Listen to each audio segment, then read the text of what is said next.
Not everyone has the right to enjoy luxury. Accept it. You were born just to bury your face in a government computer with a starvation salary. Tyler, my own brother, sneered, dangling his penthouse keys in front of 20 elite guests. His eyes looked at me with pure disgust, as if the mere presence of a typist was staining his marble floors. My parents immediately chimed in, shaking their heads in disappointment at their failure of a daughter. They gleefully trampled on me to elevate his fake CEO persona.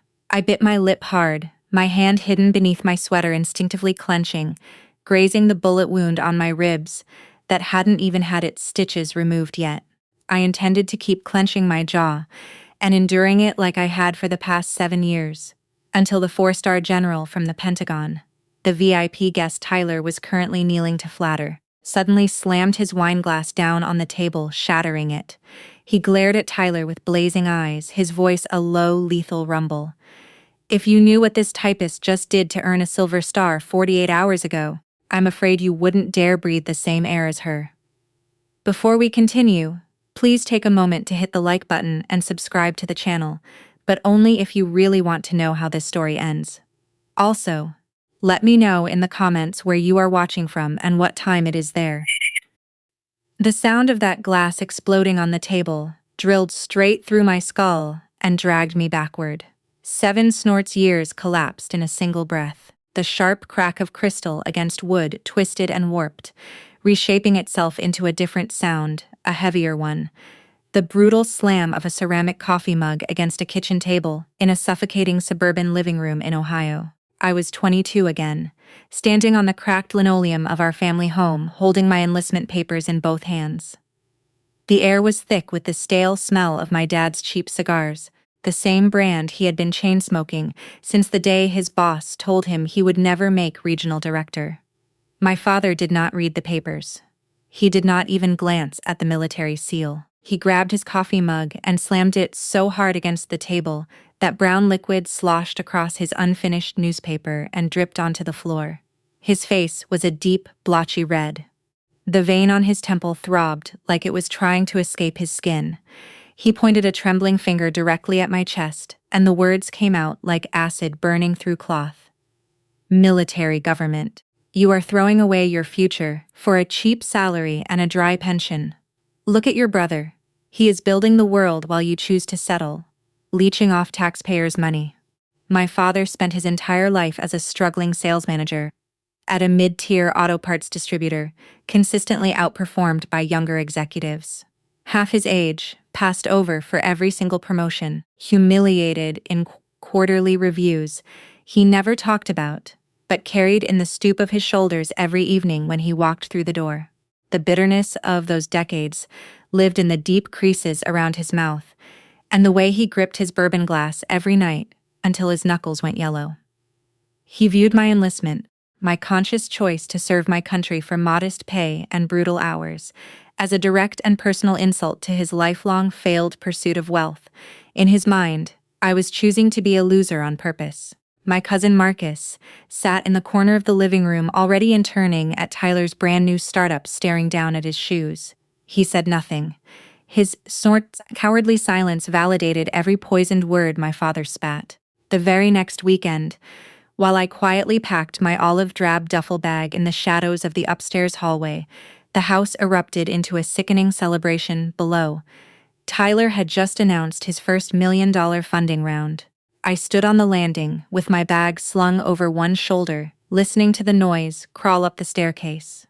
My mother was frantically pacing the living room, dialing every relative in her phone, with the manic energy of a woman who had finally found the currency she had been starving for her entire life. She grew up dirt poor in a trailer park outside Akron, scraping mold off bread and wearing shoes with holes in the soles, and that poverty carved an obsessive gnawing need into her bones.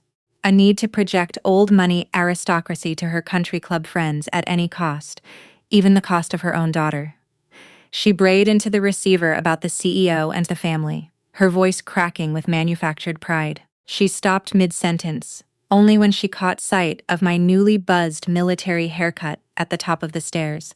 She covered the phone's mouthpiece with her palm and hissed up at me. her face twisted in raw disgust that I was intentionally trying to embarrass our upper-class trajectory by looking like a tomboy. Tyler lounged on the velvet sofa below, swirling champagne in a crystal flute, smirking at me over the rim. He was enjoying every second of my exile. I locked my jaw, shifted the duffel higher on my shoulder, and walked out the front door without a word. I accepted my role as the ghost of the Watson family that day, and they were more than happy to let me disappear. 3 brutal years of covert deployments bled together after that. My life split into 2 parallel realities that never touched. In one reality, I crawled through freezing mud-soaked sniper nests in countries whose names I was legally forbidden to speak aloud. I ate cold rations in bombed-out buildings. I held dying strangers in my arms and whispered lies about how they were going to make it. In the other reality, my parents threw lavish catered parties in our renovated backyard string lights and rented tablecloths and champagne towers, all funded entirely by Tyler's escalating fraudulent corporate debts that nobody in the family bothered to question because the champagne tasted too good. Every time I rotated home on leave, I brought commendations, citations, letters of valor signed by 3-star generals. But the second I crossed the threshold of that house, the atmosphere changed. The air grew heavy. My mother would look at my calloused hands and frown. My father would glance at my boots and sigh. Nobody asked what I did overseas. Nobody wanted to know. I learned the ritual of erasure. I would sit on the floor of my childhood bedroom alone and slide my heavy brass medals one by one into a rusted iron box that used to hold my grandmother's sewing needles. I would shove that box deep under the bed, behind a wall of dust and forgotten shoes. I systematically erased my own glory to protect their comfortable dollar-line delusion. The medals lived in the dark so Tyler could shine in the light. Fast forward to last week. The first cracks in Tyler's empire were already showing teeth. I was hunkered down in a reinforced concrete bunker on the Syrian border 14 hours into a reconnaissance operation when my battered flip phone vibrated inside my tactical vest. A frantic, barely coherent text from Marcus. He had just been promoted to chief accountant for Tyler's startup, and the books were a horror show that made his hands shake. Cooked numbers everywhere. Predatory loans stacked on top of predatory loans, like a house of cards in a hurricane. Shell invoices for consulting services that never existed. Payroll for employees who were just names on paper. Marcus was typing in sheer panic, his messages full of typos and broken sentences. Convinced federal investigators were already circling the company like sharks. His latest text read like a confession from a man who could hear handcuffs clicking in the distance. I read every word by the pale green glow of the phone screen, while artillery shells shook dust from the bunker ceiling above my head. Tyler's glittering empire was built entirely on quicksand and predatory lending. I knew it now with certainty. Marcus knew it, and neither of us breathed a word to the family.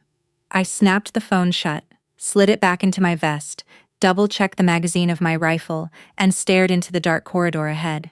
The war at home would have to wait. The one in front of me was trying to kill me right now. The silence of that bunker, the heavy black, nothing pressing against my eyes, detonated without warning into the most violent sound I had ever heard. A hidden IED buried in a dirt corridor ripped the world apart with a roar so massive it erased every other noise from existence. The blast wave hit my chest like a freight truck, throwing me sideways into a fractured stone wall. My tactical radio shattered into plastic shards on impact. Sand and fire and superheated air filled my lungs. I did not immediately feel the jagged shrapnel slicing into my own ribs, punching through my vest, burying itself in the muscle along my side. What I felt was the sudden crushing weight of my closest teammate collapsing directly on top of his body, going limp in a way that bodies only go limp when something irreversible has happened. His blood soaked through my Kevlar, hot and fast and relentless, spreading across my chest until my entire front was wet. The air was choked with black smoke and the bitter stench of burning metal and scorched hair. I did not scream. I did not freeze. Muscle memory took over the thousands of drilled hours, seizing control of my body when my mind could not keep up. I locked one arm under his vest, dragged his 200 pounds of dead weight behind a crumbled concrete barrier, pressed my back against the wall, raised my rifle with my free hand, and started firing. Controlled bursts. 3 rounds pause, shift angle, 3 rounds. I held that position for 20 minutes alone. One arm pinning my teammate behind cover, and the other putting rounds down range. And somewhere in those 20 minutes beneath my palm, pressed flat against his chest, hoping, begging, bargaining with God for one more heartbeat. His pulse stopped. I felt the last thump against my fingers, and then nothing, just silence under my hand where a life used to be. A part of my soul stayed in that sand forever. I could not bring it back. I left it there with him. Back at the extraction base, the combat adrenaline crashed like a wave pulling back from a cliff. I sat completely alone in a freezing aircraft hangar with corrugated steel walls that echoed every sound into a hollow metallic ring. I was covered head to toe in desert dust and dried human blood, my teammates' blood. It had dried stiff in the creases of my knuckles and under my fingernails, turning them a dark rusty brown. The silence pressed against my skull from every direction. Then my encrypted satellite phone buzzed inside my vest pocket. I pulled it out with fingers that would not stop shaking. A text message from my mother. I thumbed it open with a blood-caked thumb. It was a glossy magazine photo of Tyler, posing aggressively with his new Porsche, arms crossed, jaw lifted like a boxer, standing on the cover of some startup publication I had never heard of. Underneath the photo, my mother had typed a single line. Learn from him. Maybe you could afford a decent car if you quit that lazy government job. I stared at the screen. My dead teammate's blood was literally under my fingernails. Tyler's leased sports car gleamed on the screen, like a taunt from an entirely different planet. My stomach turned so hard I had to swallow bile to keep from vomiting on the concrete. I let the phone drop onto the floor. It cracked face down on the concrete, and I did not pick it up. I sat there for a long time, my back against the corrugated steel, listening to the wind howl through the gaps in the hangar walls. The blood on my hands had dried to a dark, cracking film that pulled at my skin every time I flexed my fingers. I could still feel the shape of his heartbeat against my palm, the ghost of it, a phantom rhythm that would not leave me alone. Through the open hangar bay, I watched the ground crew loading flag-draped caskets onto the ramp of a transport plane.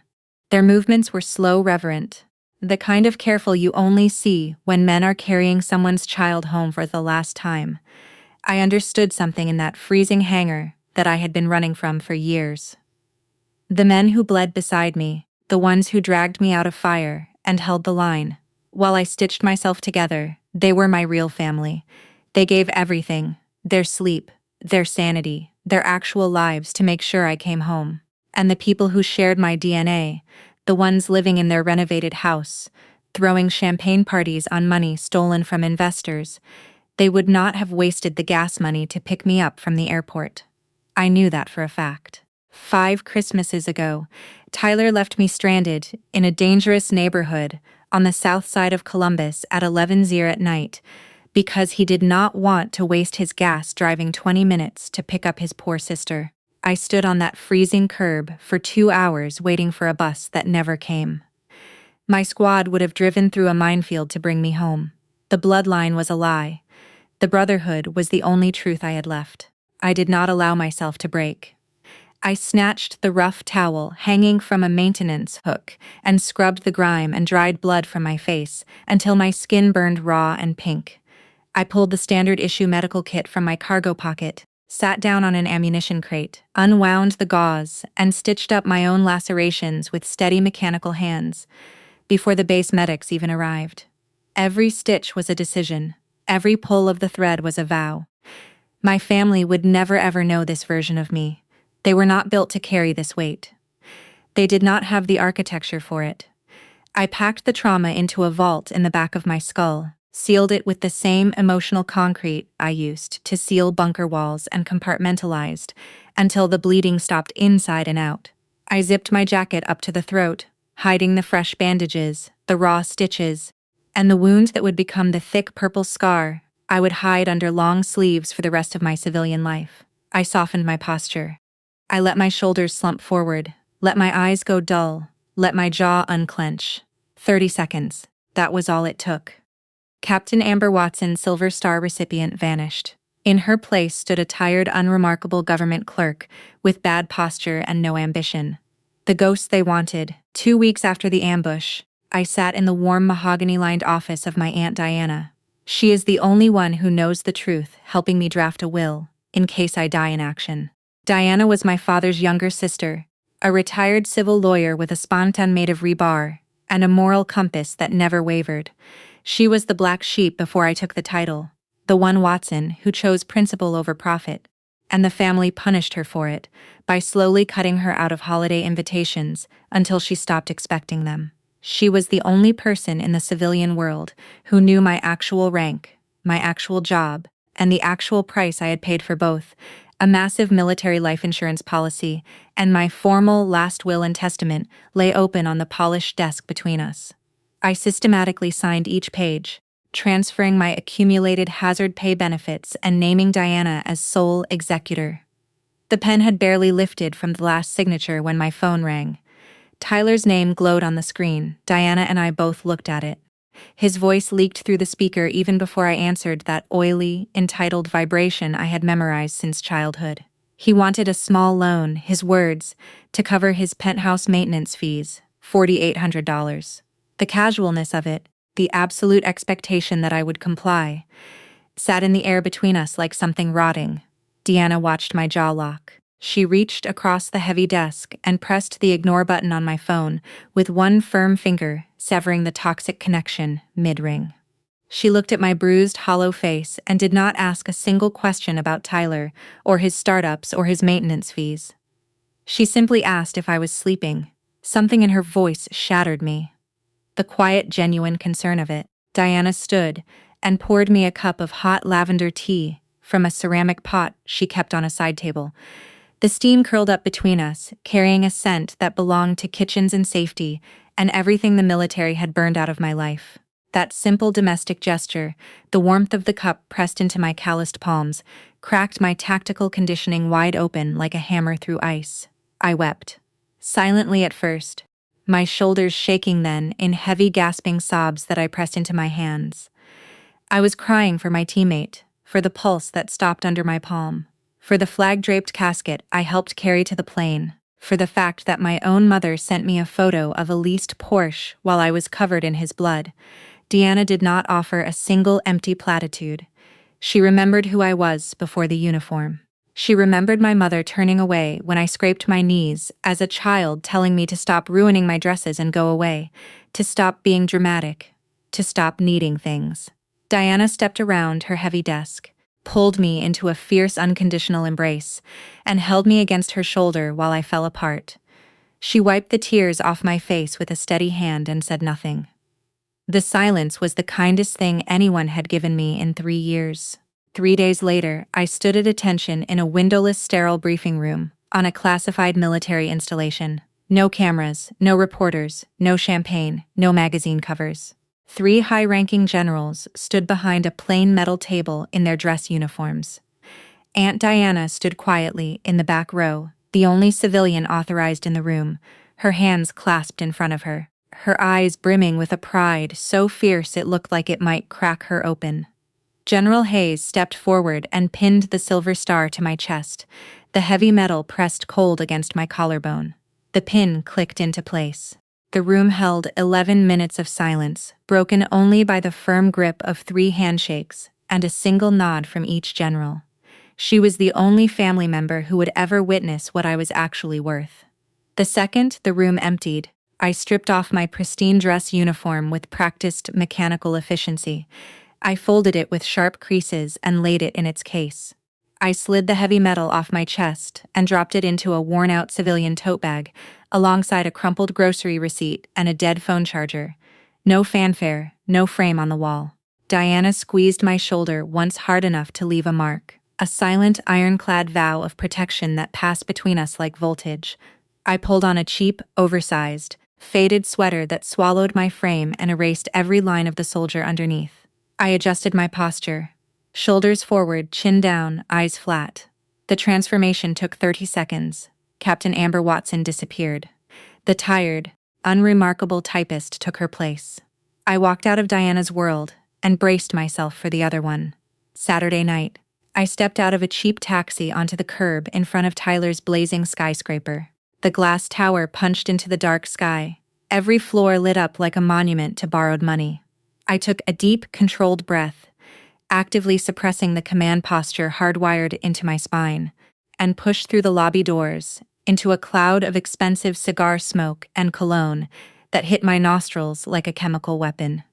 Marcus was standing by the elevator bank, sweating through his dress shirt, scrolling his phone with the frantic, compulsive energy of a man reading his own indictment. His ulcer was eating him alive. His tie was crooked. He refused to make eye contact with me. His guilt was a living thing visible in the tremor of his hands, and the sweat stains spreading under his arms. I pressed the elevator button and rode up in silence.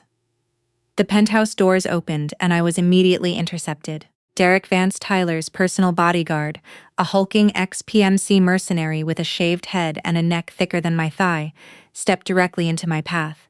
His massive tattooed arm shot out like a steel barrier. Behind him, in the glittering foyer, Jessica Sterling, Tyler's girlfriend, leaned against a marble column, sipping champagne with the satisfied smirk of a woman who had purchased her cruelty at full retail price. She was waiting for the hired muscle to humiliate me.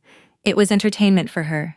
Derek's voice was flatboard, practiced. Sorry, little lady. Security protocol. He reached for my worn-out civilian purse with a hand the size of a dinner plate.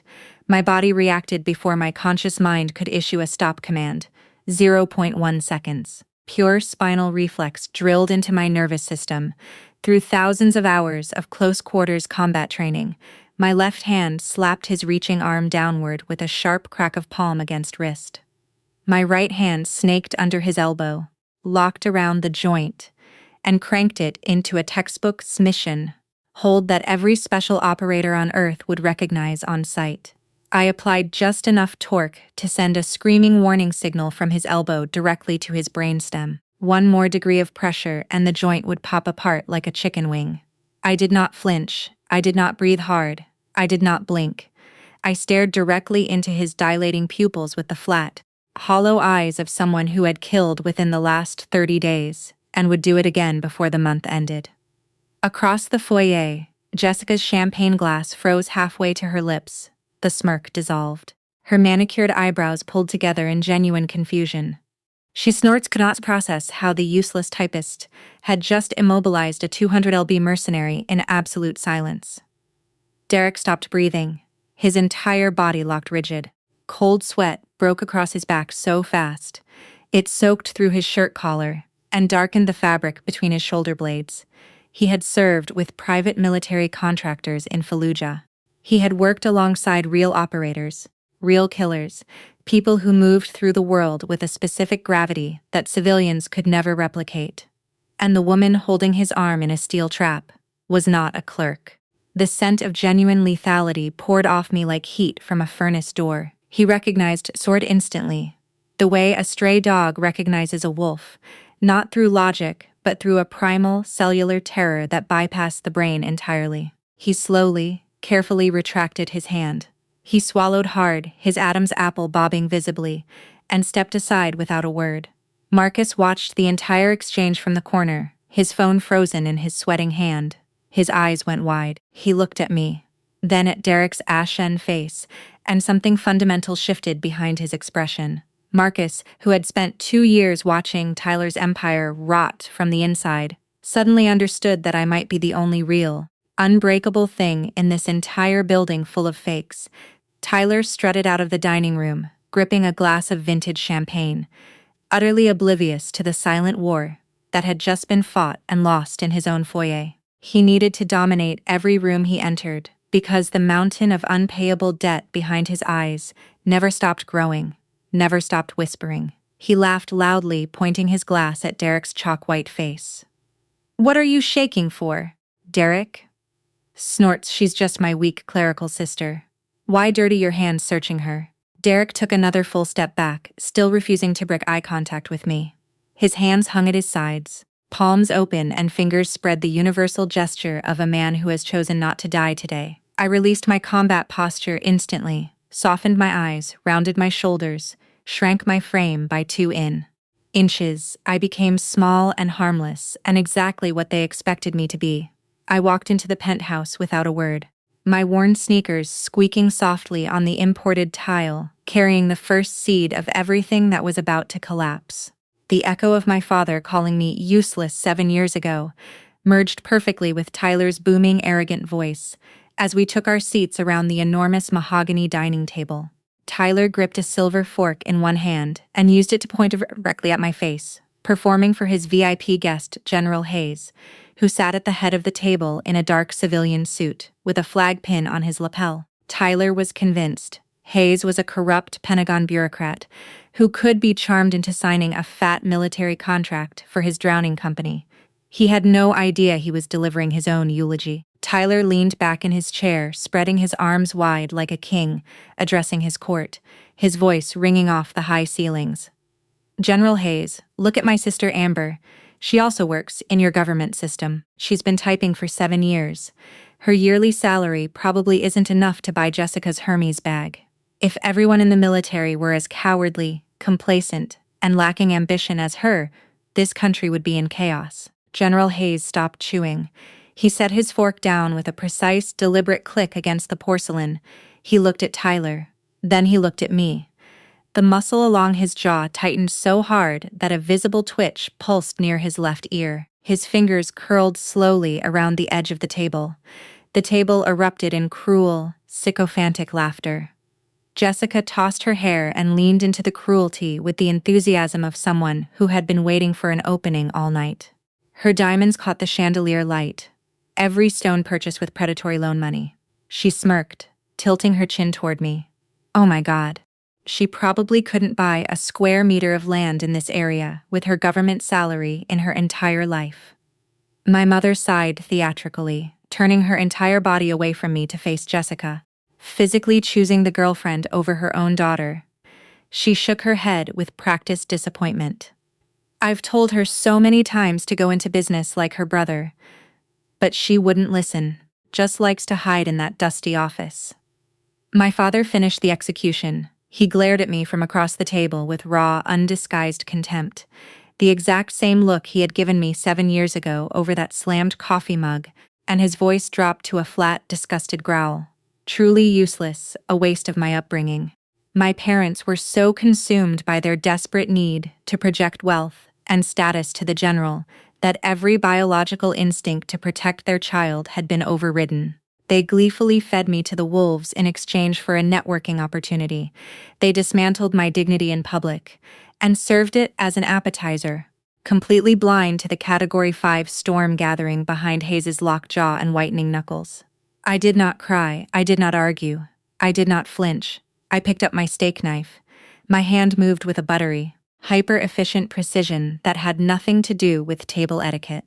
I executed a flawless, single-motion slice through the meat with zero wasted energy, the exact same draw you would use to pull a combat blade across a target. General Hayes watched my hands. His nostrils flared. He recognized the grip instantly, the unmistakable muscle memory of a Tier 1 special operator handling an edged weapon at a dinner table. From his post near the door, Derek watched my knife hand, too. The remaining color drained from his face. He recognized the hold, the angle of the wrist, the relaxed fingers, the controlled pressure.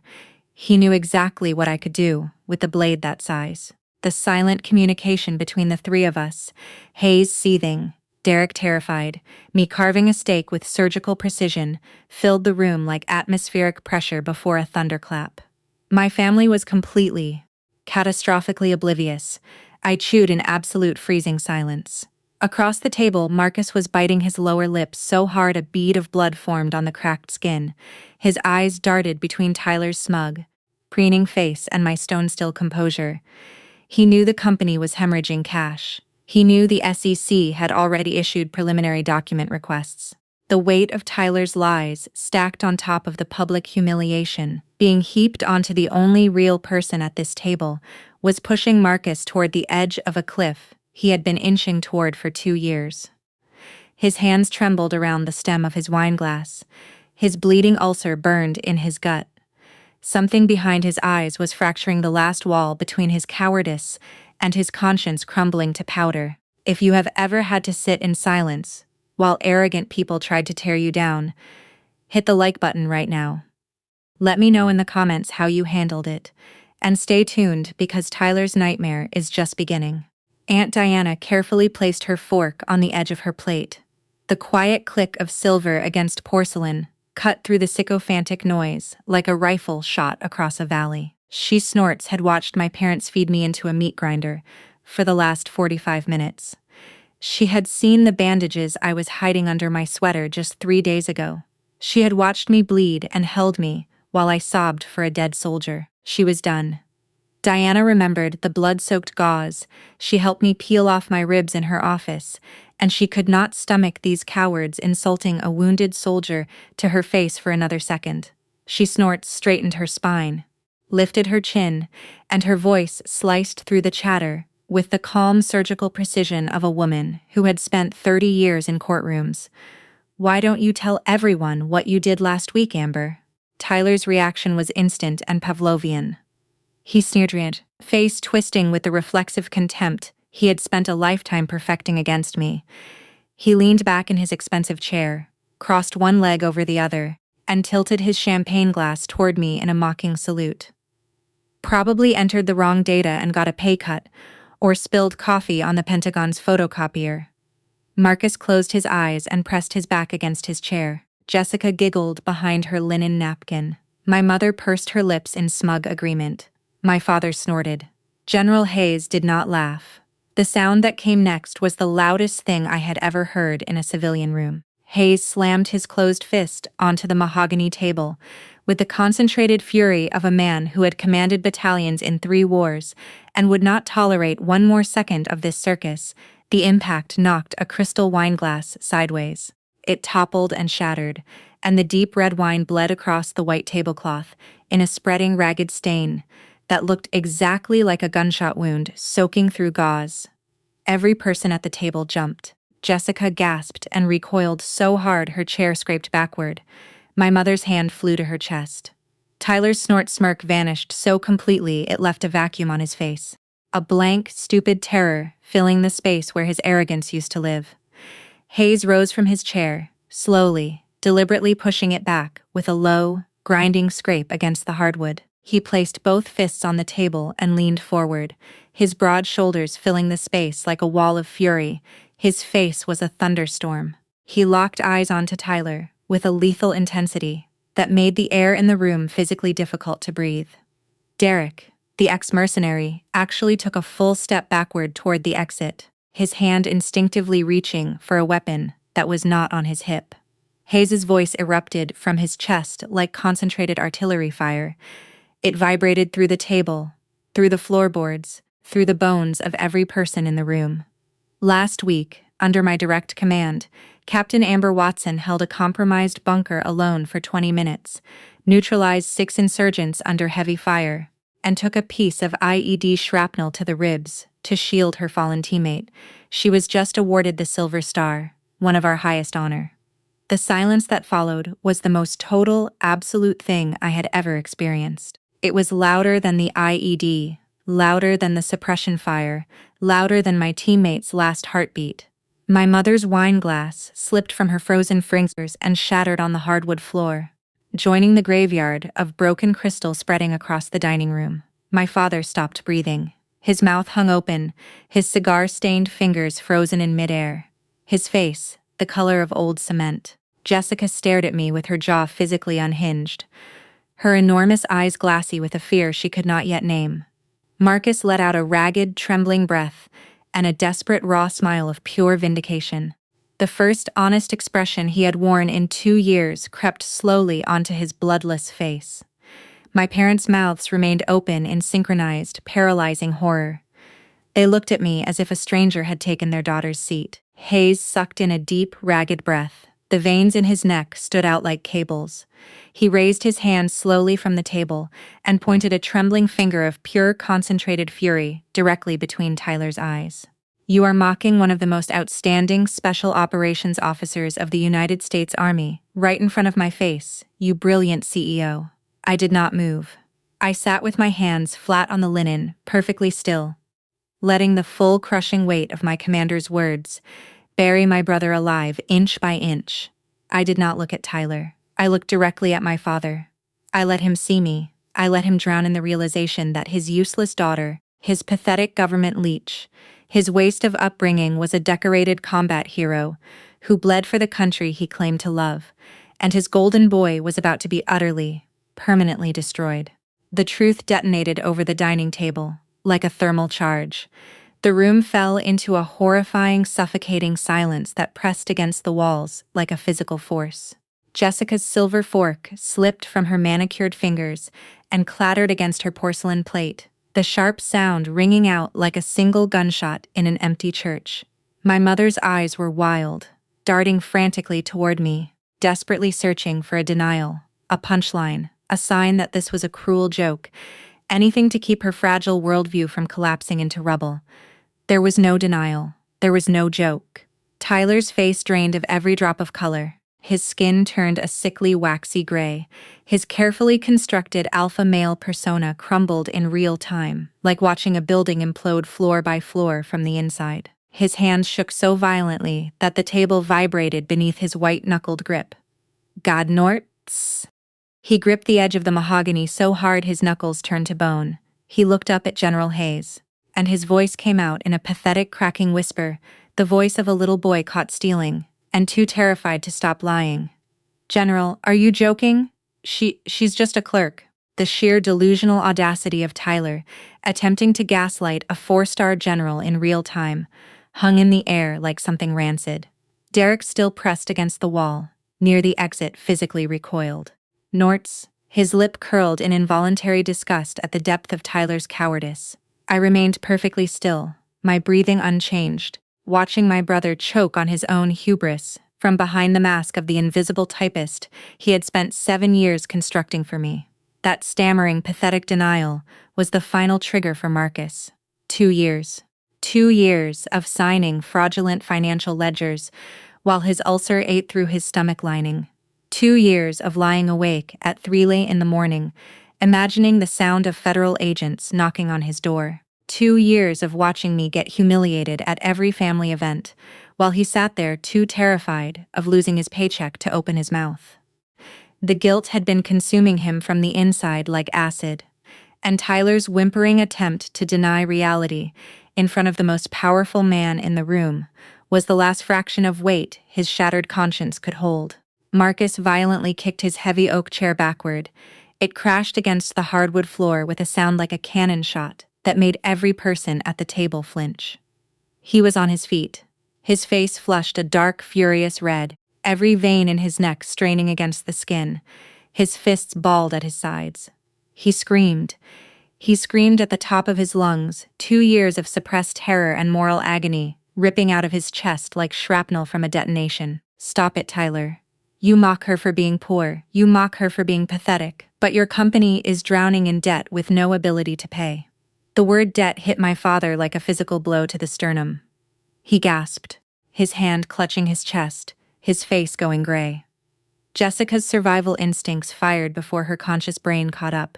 She pushed her chair away from Tyler, immediately putting a full 2 feet of distance between herself and the sinking ship, her eyes already calculating escape routes and exit strategies, with the cold efficiency of a woman who only loved money, and the money had just evaporated.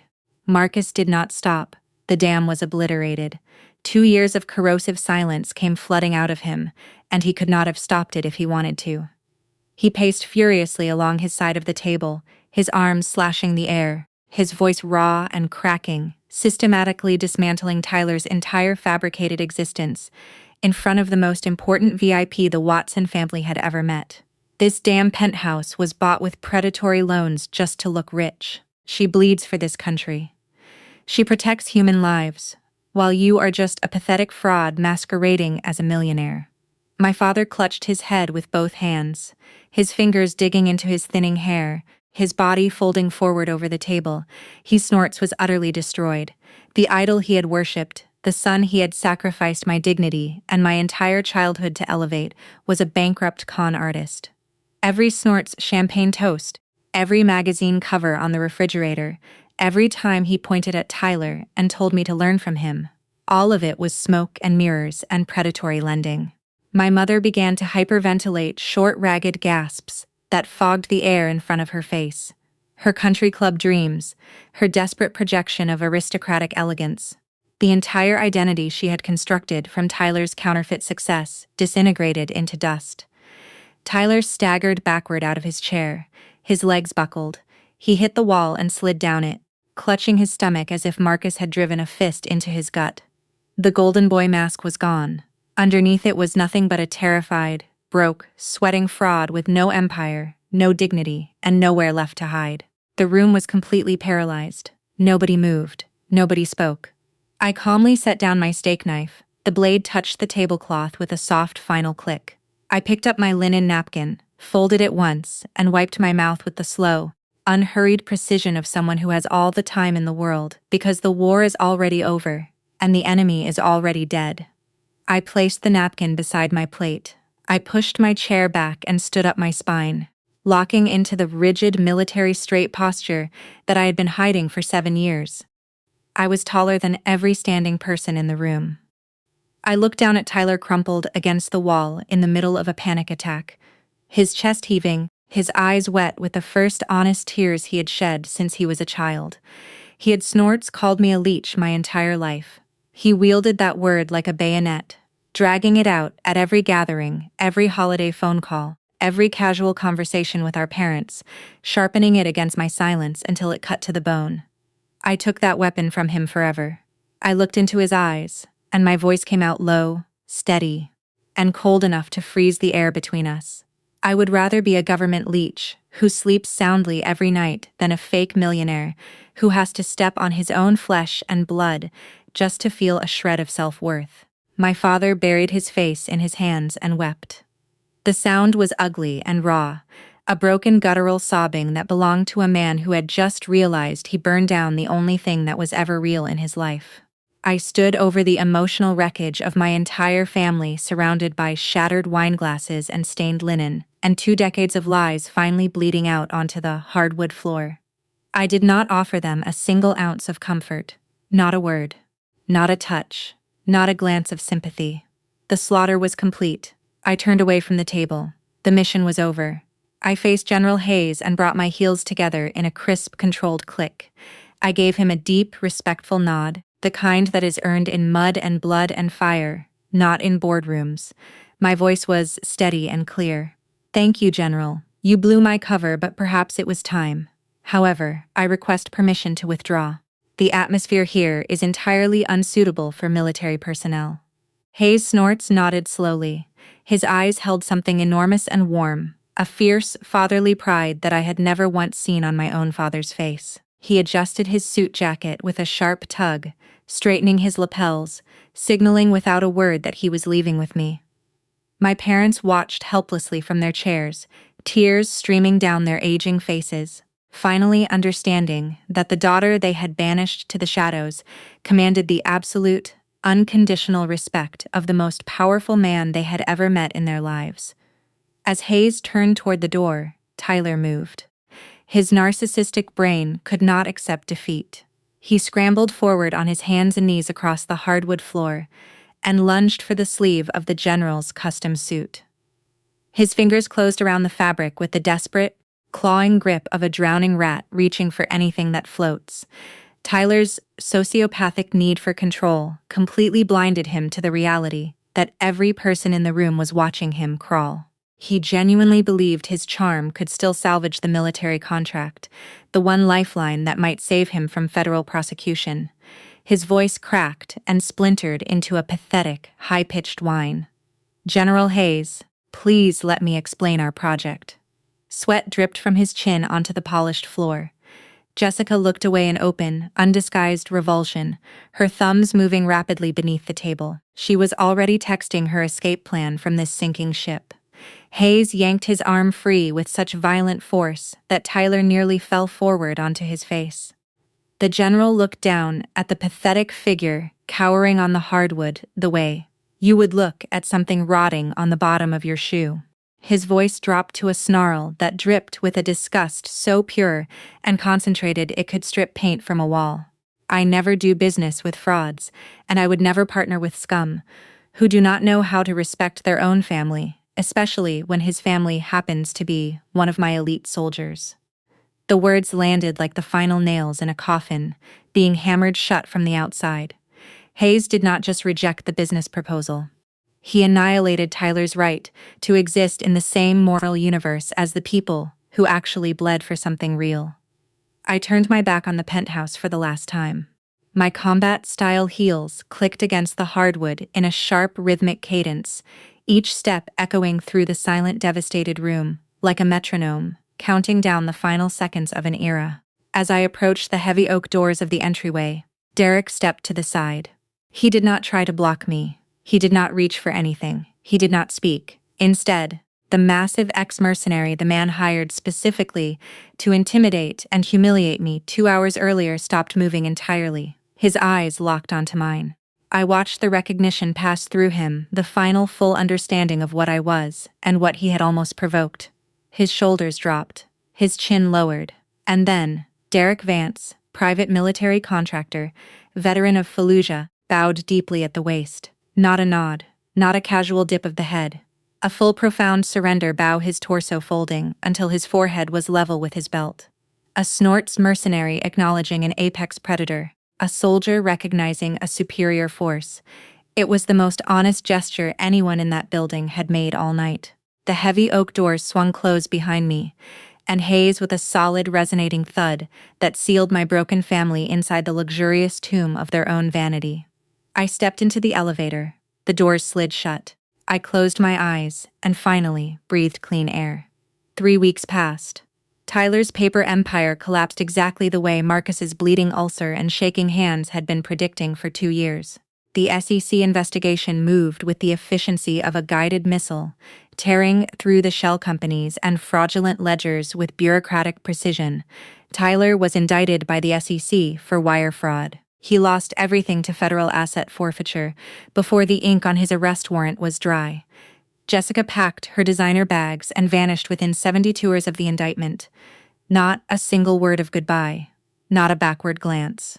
Just the click of her heels on marble and the slam of a town car door, and she was gone, taking her loyalty with her like a receipt she no longer needed. The penthouse was locked down by the FBI. The imported marble, the chandelier, the mahogany table where my family carved me open for sport. All of it seized as evidence. I watched the news coverage from my modest, quiet apartment, drinking black coffee from a chipped ceramic mug. I felt no gloating, no malicious joy, no victory parade playing in my chest. I felt nothing but a profound, hollow sense of closure, the specific emptiness that comes when a war you never wanted finally ends. The universe had balanced its own scales without me needing to fire a single shot. On a cold, rainy afternoon, there was a timid knock at my door, 3 soft taps, the kind that belong to people who are no longer sure they have the right to ask for anything. I opened it and found my parents standing in the hallway. There was no arrogance left in their bodies.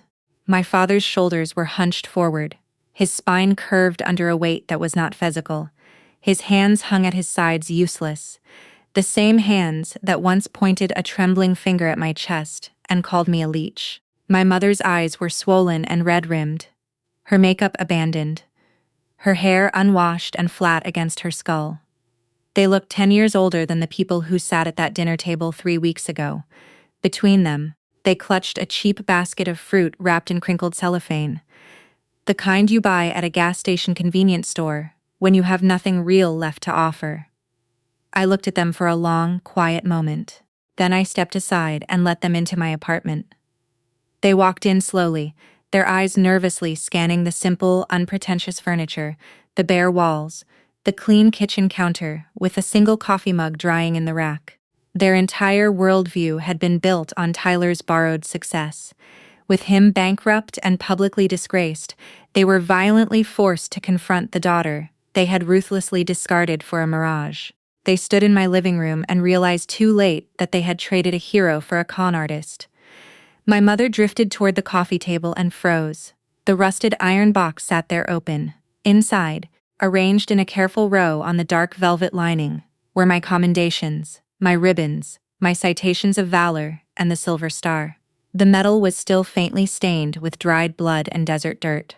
Particles of sand from a war zone my parents could not find on a map were embedded in the grooves of the engraving. My mother's hands flew to her mouth. She trembled so violently her knees buckled. She reached out with shaking fingers and gently touched the thick, raised, purple scar visible on my forearm, the one I had hidden under long sleeves for years. She traced it with her fingertips, feeling the ridges of the healed tissue. And she understood, for the first time, what it had actually cost me to keep their world safe, while they mocked me for having a government job. She broke down. The sobs that tore out of her were not the theatrical sighs she performed for her country club friends. They were deep, ragged animal sounds of regret that shook her entire body and made her gasp for air between each one. My father stared at the blood on the metals. His eyes moved slowly from the stained metal to the scar on my arm to my face. He fell heavily to his knees on my apartment floor, the same knees that had never once bent for me in 29 years of my life, and buried his face in his hands. He begged for my forgiveness, sobbing that he was a blind, arrogant fool, that he had worshipped the wrong child, that he had destroyed the only one who was ever real. I looked down at them. I felt a quiet, heavy peace settle into my chest, the kind that comes not from happiness, but from the permanent absence of war. I forgave them. Not because they had earned it. Not because their tears proved anything. But because a soldier does not bring the war home. Carrying their hatred inside my body would only poison my own well, and I had survived too much to let that happen. I forgave them with a single brief sentence, but I stepped back, one full, deliberate step away from my mother's reaching hands, out of my father's desperate grasp. I snorts established a boundary with my body that no amount of words could have drawn more clearly. I told them I forgave them, but I would not be their replacement golden child. I would not shrink myself to fit into their shallow world ever again. I had spent 7 years hiding medals under beds and stitching my own wounds in the dark, so they could sleep comfortably in their delusion. That version of me was dead. I buried her in the same sand where I buried my teammate. I no longer needed their approval to know my own worth. They would have to learn to love the real me, scars and silence and all, or they would have to learn to live without me. Those were the only 2 doors left, and I was done holding them open. I walked to the window. The rain was clearing. A thin, bright line of gold split the gray clouds along the horizon, the first light of a new morning forcing its way through. I stood there with my fingertips, resting against the cool glass, watching it spread. My scars were visible beneath my rolled-up sleeves. My medal sat on the table behind me. My parents knelt on the floor behind those. And ahead of me, through the rain-streaked glass, the sky was cracking open wide in gold and entirely mine. I was finally free. Not because they saw me, but because I had stopped needing them to. If my journey of standing tall in the face of betrayal inspired you, hit the like button and subscribe for more true stories. Share your thoughts in the comments below. Have you ever had to cut ties to protect your own peace?